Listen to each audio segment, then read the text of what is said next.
Hello everyone. This is Agbrokotee, and I'm making this series of videos in response to some messages I've gotten from some of you, my brothers and sisters in the West who want to relocate. Some have asked me about what I think about relocating and how I feel, what I feel they should do and things they should know before they make such a life-changing trip. Anyways, I just say this before I start, and it's more or less a public announcement. If you do not consider yourself Black African, if you are Black and you do not consider yourself Black African, or you do not identify with continental Black Africans, you do not want to have anything to do with them because you feel you are different from them, you are not the same, please don't watch this video. But if you feel that you are the same as me, a continental Black African, and you have been playing or thinking or seriously considering the idea of relocating back to Africa, then please do watch this video, because I think I have a few important things I would like to share with my people.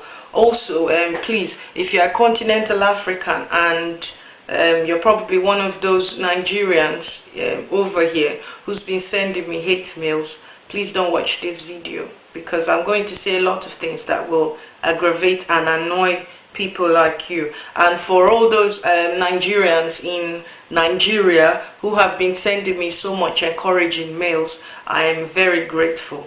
Anyways, first and foremost, I just say, why would any African in the West, with all the stories about poverty and wars and crimes and hatred, hunger, corruption, why would any Black African from the West or the West Indies want to relocate back to Africa? Well, in my own opinion, I'll just say this first: racial hate in the West is enough to make anybody who's thinking soundly get up and leave the West. I've gone through a lot of information on YouTube concerning the KKK, skinheads, and other racially inclined associations against Black Africans in the West. And I must say, what I've seen is just like a horror movie. I cannot imagine such tension and pressure. Sincerely speaking, when I lived in Nigeria, and this is another reason why I can't wait to go back, I never experienced such tension and pressure, hate between people. Someone's having an open air rally without the police stopping it. Someone's having an open rally and saying they hate, sorry for using the N-word, they hate niggers. And they don't have to have a reason for hating them except that they breathe the same air that they breathe. And that niggers are wretched and the scum of the earth. I don't understand why anybody would sit down and accept such insult on their personality. I do not feel that it is a healthy environment to bring up kids. I've watched some videos that even include people teaching their children how to be racially, how to racially hate other people. So I cannot understand why anybody would want to stay there, except for the fact that yes, I was born there, it's the only place I know. But I feel it's time for some people to tell themselves some home truth. Do you really consider the West your home? Even if you've been born there, with the way, doesn't it tell you something that people have, even when you have been born there, they still do not respect that fact that you have been born there. Every opportunity they have, they remind you that you have a continent, go back to it. And maybe they're right. Maybe they're right, because I feel the prompting of the white man saying that you should go back to your continent might just be a blessing in disguise. Because the way I see things, Africa is getting to a stage where a lot of Black Africans are no longer studying and staying back in the West.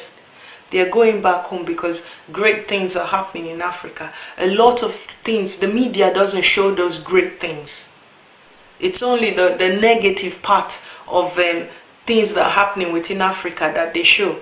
We talk about poverty. Are people not living in poverty in New York? Are people not living in poverty in the West Indies?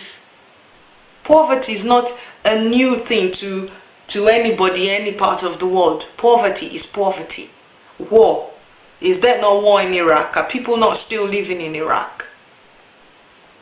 Yeah? Corruption. Look, whether we like it or not, even a lot of the American elections are sometimes ridden with corruption. So what are we talking about? But racial hate is something that I still cannot come to terms with. The extent of the hate is deep and it is so rotten. I cannot understand why someone will want to continue to live in such an environment. And I must say, the earlier people who are ready to relocate make up their minds, the better.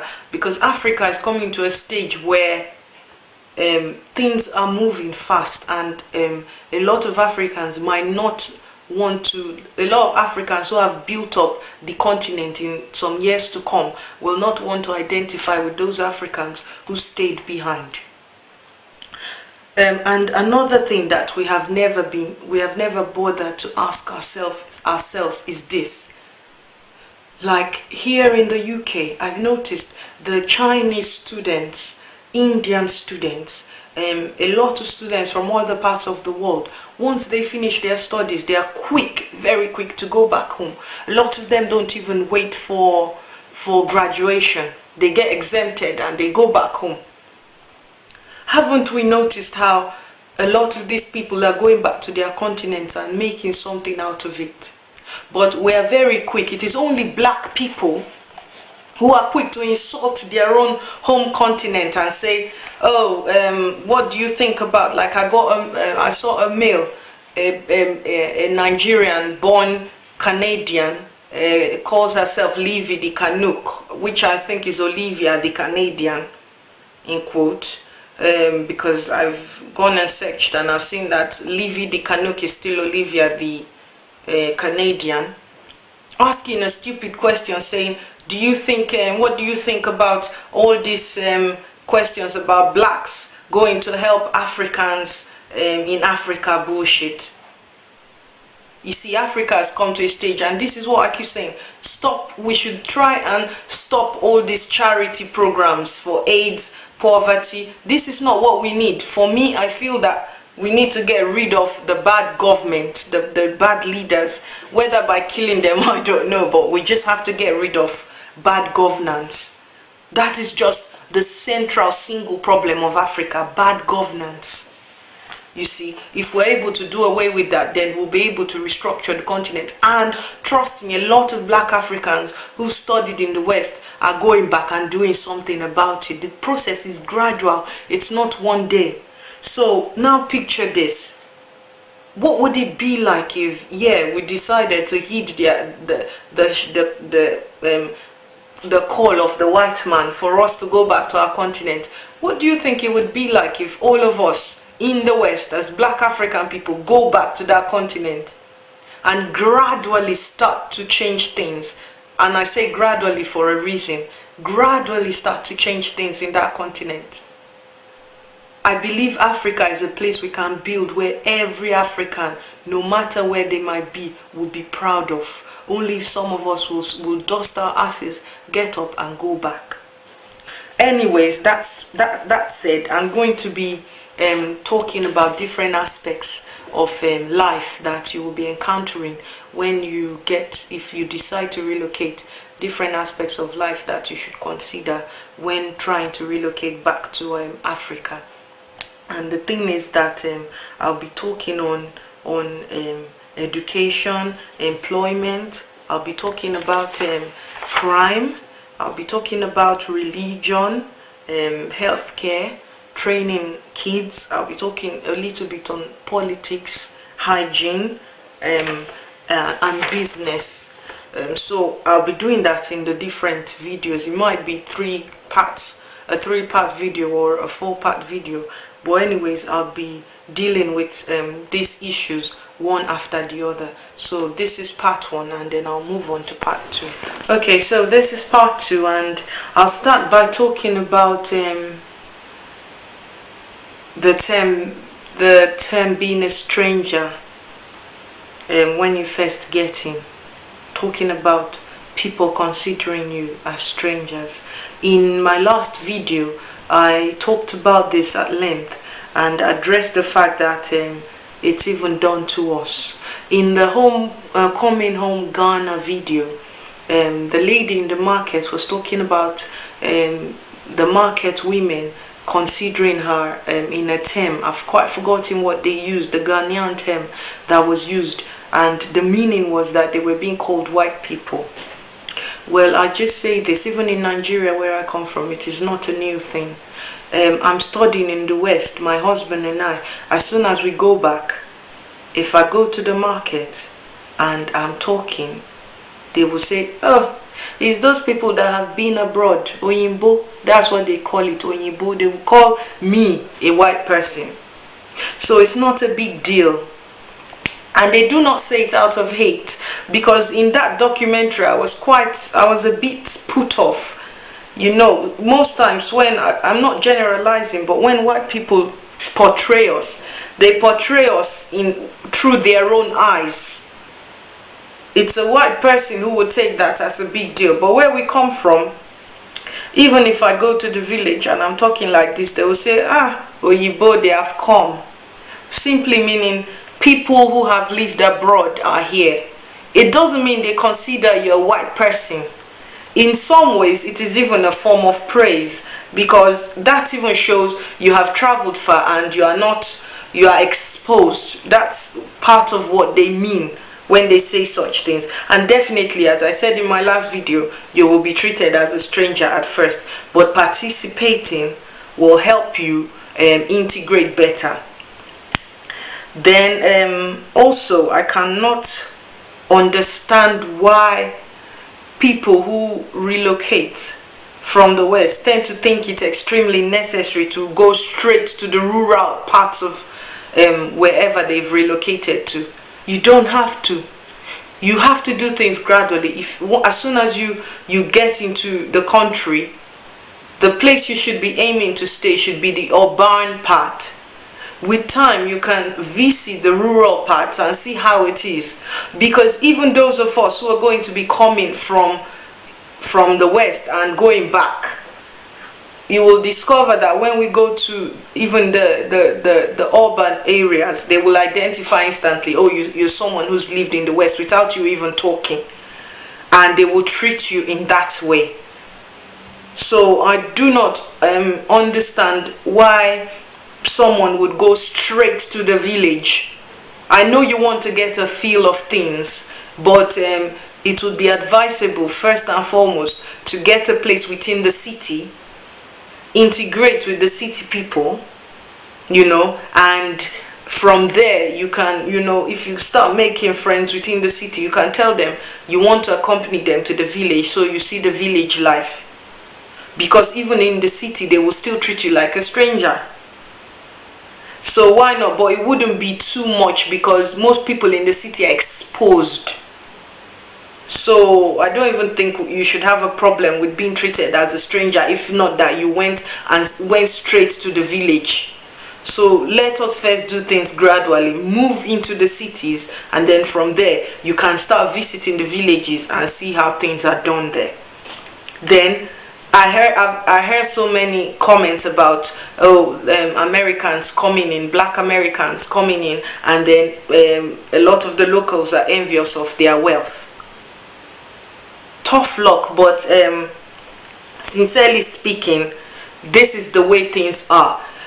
I keep using myself as an example. I'm studying here now. As soon as I get my qualification, my husband gets his, we move back to Nigeria, we get good jobs. Yes, people will envy us. It's not something, I don't know how to say, it's not something strange. there are times my husband and I, we joke and say, oh, by the time we're riding nice cars, people will be like, oh, they're fronting, look at them. But they don't know how much we have struggled to get where we are. As long as you know you did not steal your money that you're going to use to relocate, as long as you know even you're relocating, you're going to work hard and make something of yourself where you're going to, then I don't think that should be a problem. Be yourself. Be yourself, but respect everybody, no matter how much money you have. That is the clause behind it.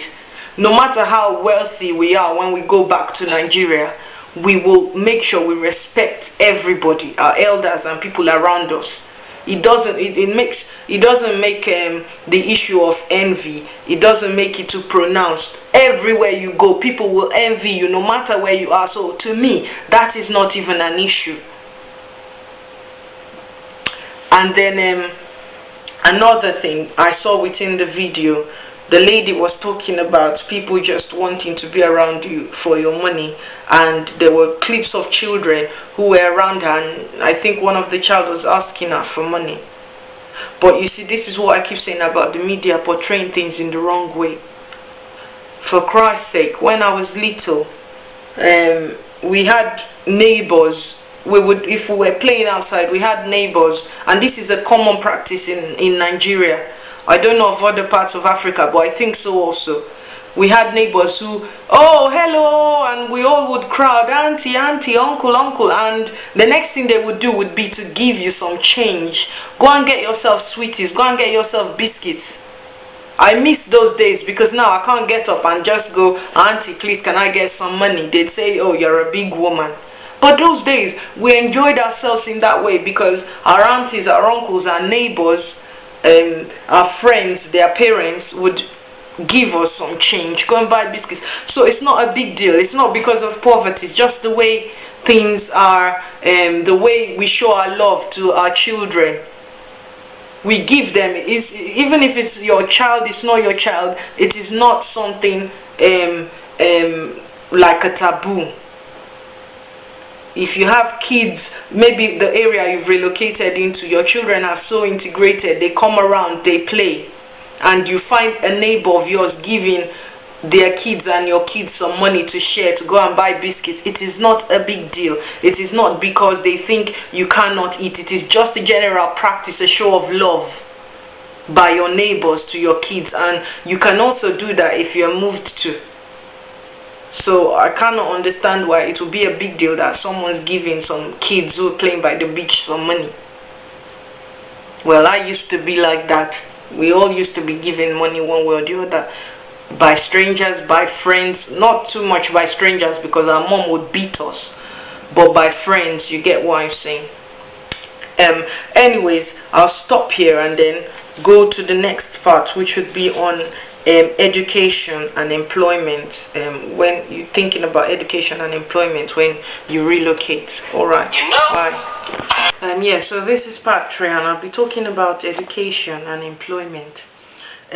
First and foremost, I will just quickly say that when I came to the UK, I stayed with an auntie and the kids. One was, I think, 12 and the other was 8. And I was not entirely satisfied. They were in a mainstream school, not too bad a school, quite a good school, but I was not impressed with the level of education. They weren't taught so much, and it wasn't really broad-based. Like, I had a problem getting an 8-year-old to tell me the capitals of different countries in the world. He was telling me about having Indian friends, and he could not just tell me the capital of India. And I could just imagine when I was his age, we used to have lessons at school, and part of it was naming. It was a kind of game, naming different countries and their capitals. And I could never forget how we used to say Jamaica. Anytime it came to my turn, I was always told to give the capital of Jamaica, and I would scream Kingston. You know, but for an 8-year-old boy who could not even read the time appropriately, I felt really bad. And when I checked their schoolwork, I saw a lot of things were lacking.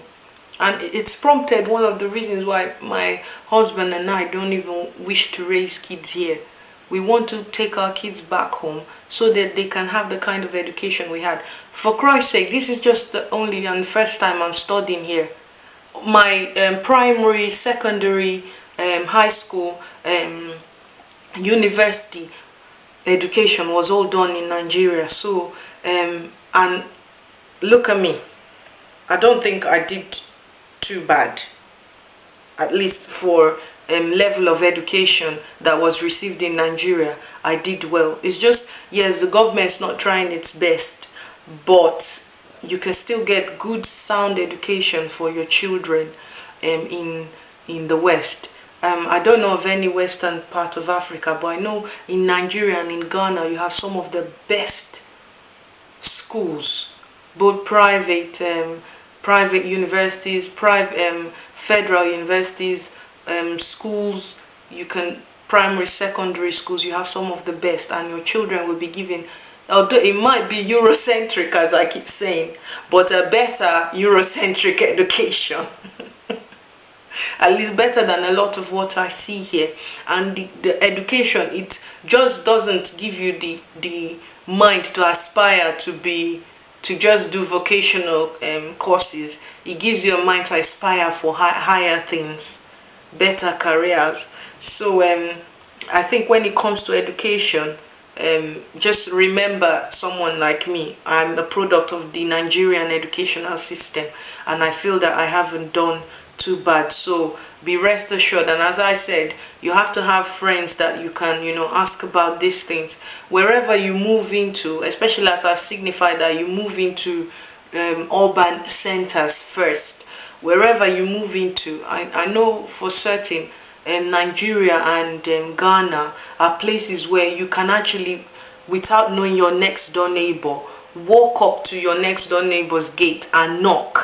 You can actually knock, and anybody who's there can answer you. You can say, oh please, I'm new to this place, I'm looking for a school to put my children into. Or you can even visit before then and see how it is. Even get schools for your kids before you now do the final relocating. But I can assure you that if you search properly, you will find good schools at affordable prices. Because, well, I'm a product of some of those schools, and I believe I turned out quite alright when it comes to education. Then as for employment, I don't think anybody will relocate and expect to be idle when they get there. So yes, especially if you are thinking of Ghana and Nigeria, it is a qualification centered society. If you are relocating and you don't want to go into business, you want to pursue a career, please go with the barest of qualifications. Just go with something, because they value qualifications where we come from in the West, especially West Africa in general. They value qualifications. So you have to go with your qualifications, and that's if you're not going to be running a private business of your own. And also, well, I think the best thing is to, as I said, run a business, because at the end of the day, all of us, we are aiming to have businesses of our own. So it would be advisable to go with a qualification if you want to get employed. And also, as I said, you can do your groundwork before you finally decide to relocate. So that's just another thing. I'll stop here and then go to part 3. And in part 3, I will talk about crime and some aspects of religion. Alright, thank you. Bye. Yeah, this is part 4, and I'm going to be talking about crime and religion. Now, I just asked you this question real quickly. Is there anywhere in the world where there's not crime? Can I hear a no? Okay.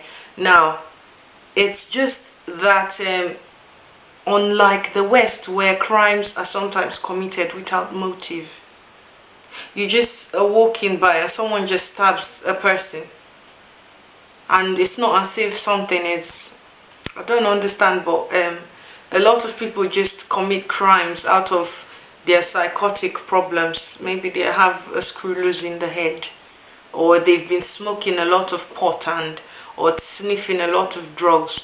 A lot of the killings, the stabbings, you really can't explain, because you don't understand the motive behind some of the things people do.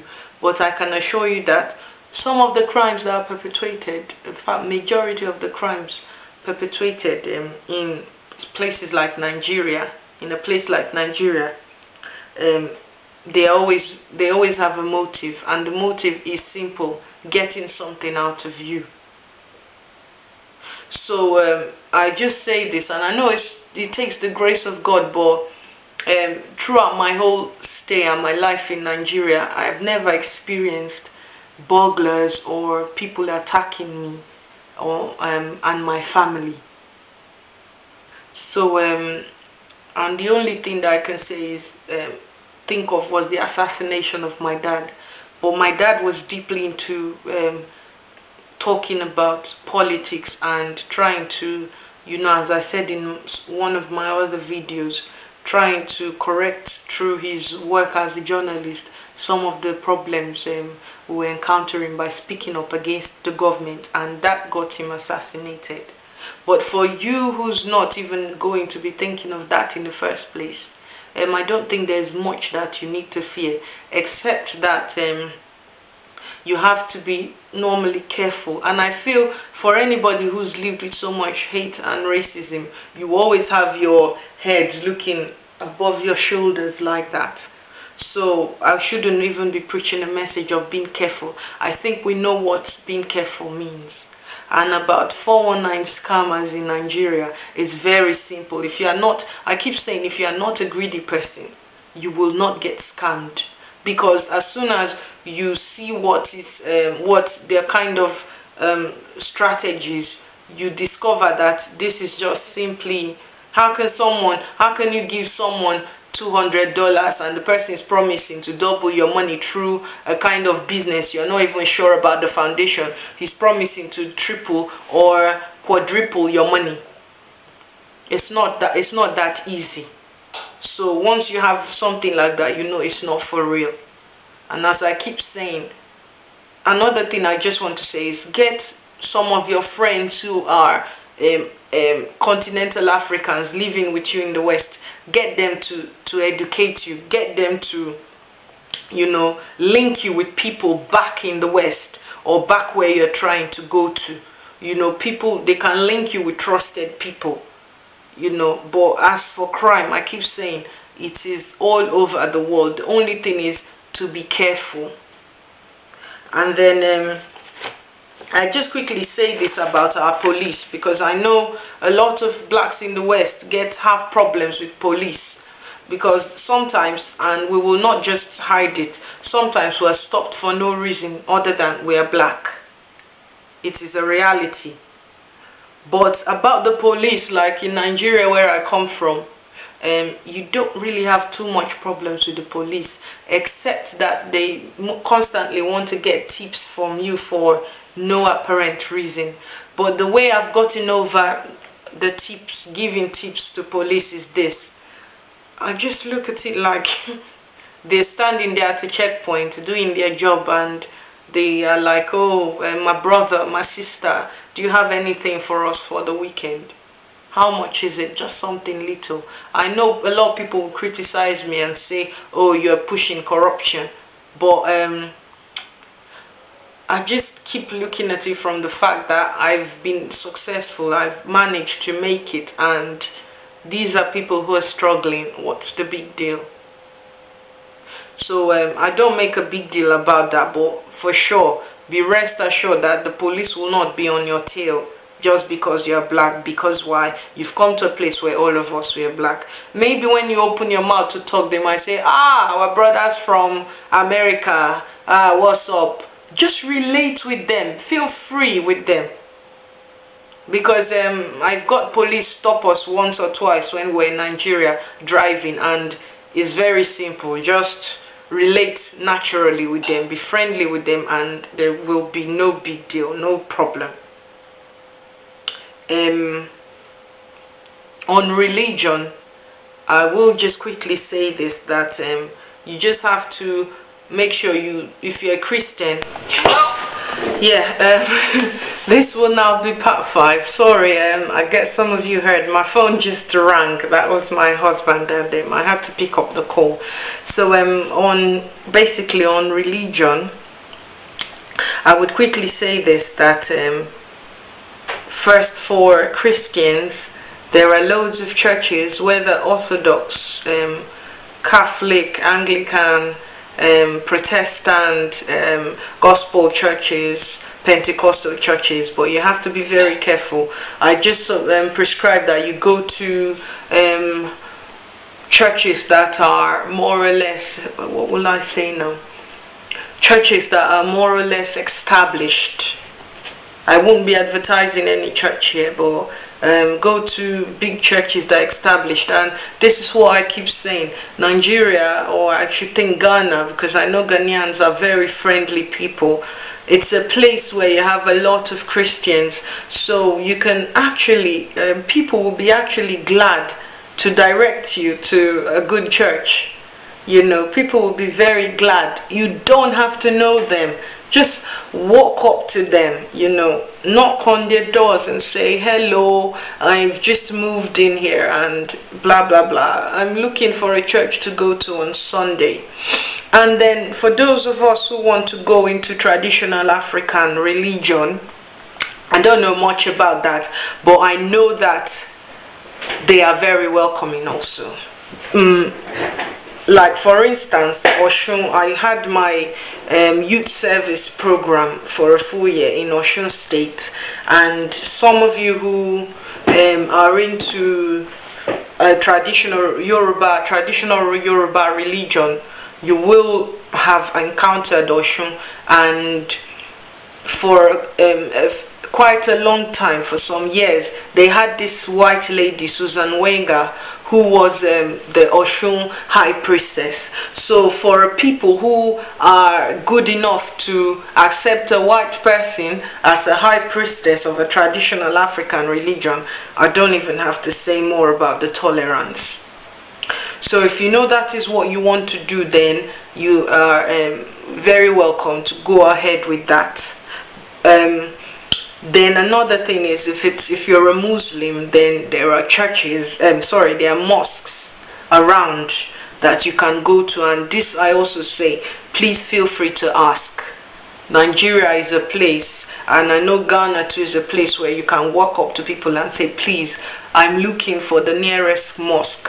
And when you go into such places, participate.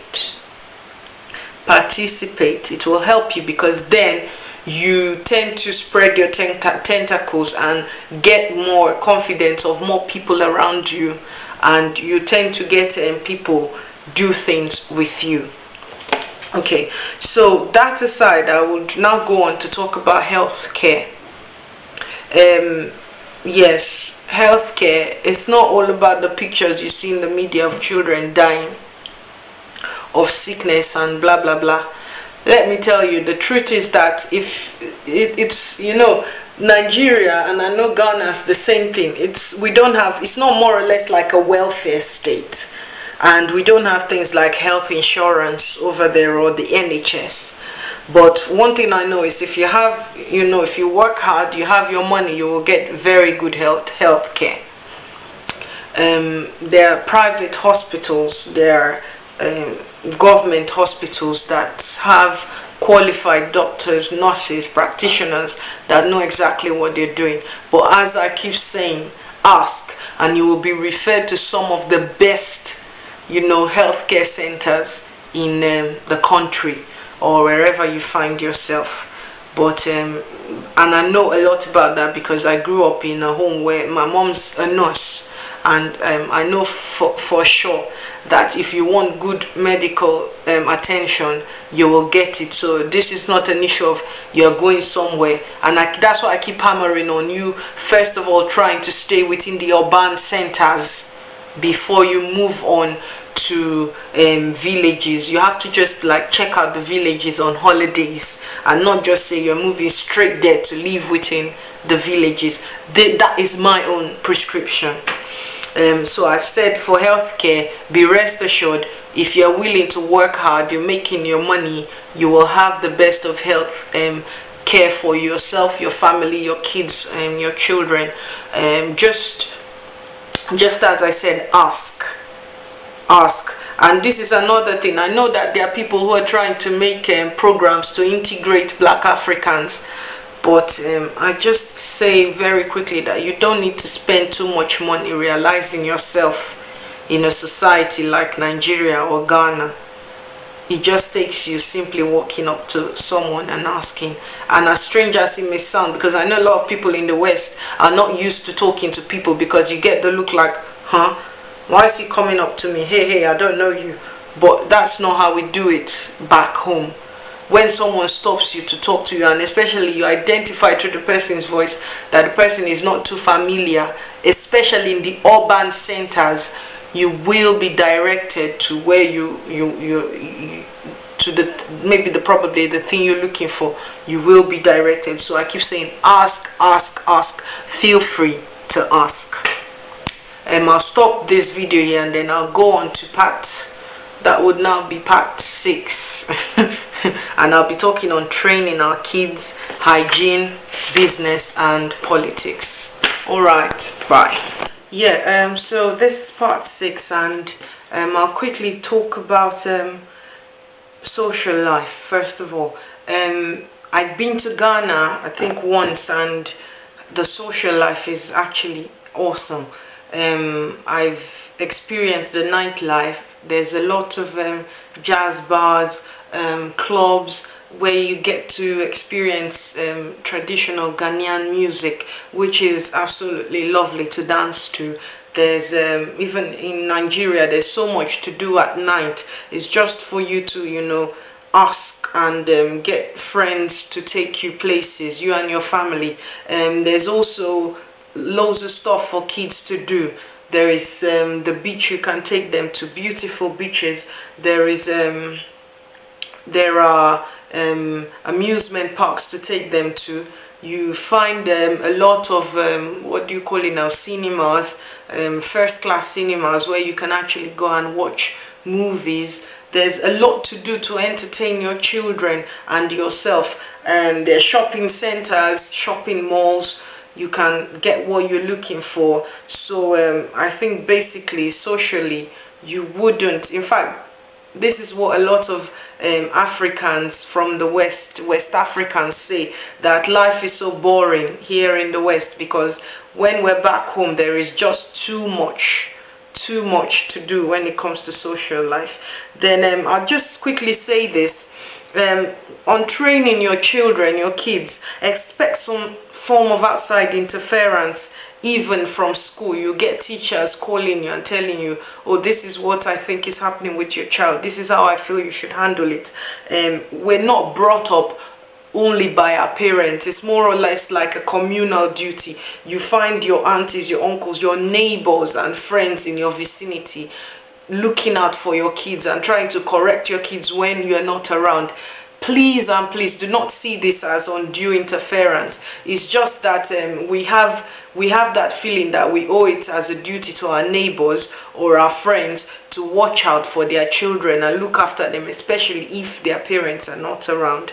And then on hygiene, I'll quickly say that please and please get over yourselves, because I know right now, and in the past regime, like in Lagos for instance, the past governor has done a lot when it comes to repairing, blocking sewers, you know, taking care of the markets, cleaning up the environment. It's an ongoing process, but I can assure you that things are happening when it comes to cleaning up places.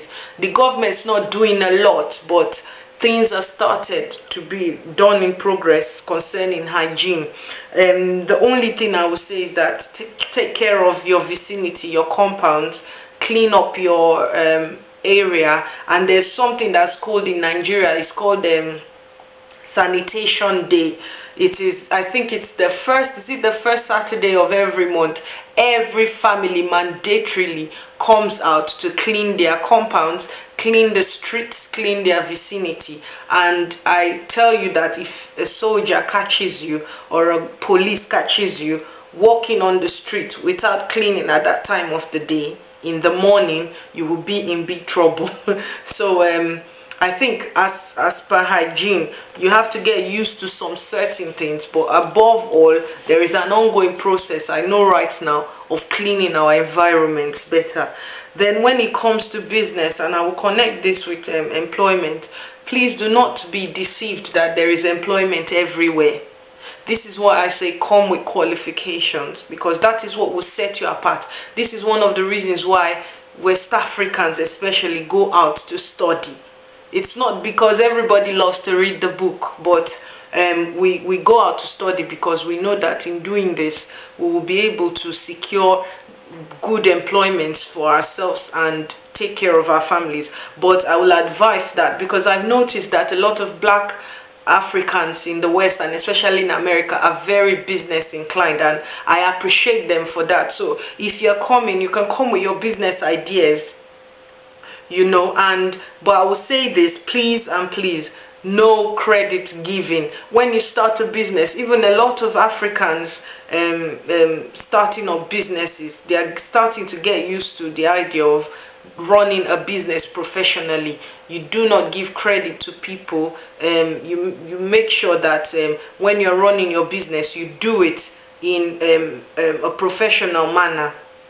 And I know a lot of you people from the West, black Africans from the West, you understand what I'm saying.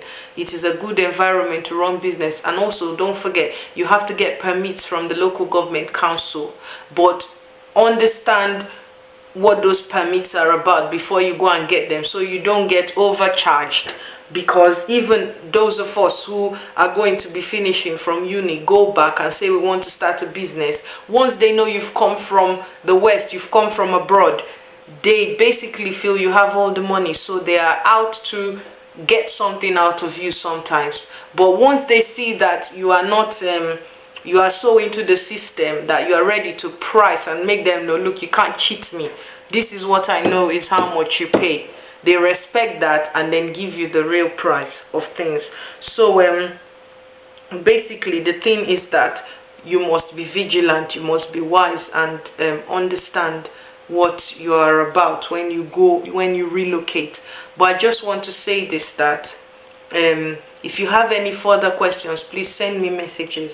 And anybody who's thinking of relocating can send me messages. I might be able to connect you to one or two trusted people that could help you get more information and, you know, help you settle down.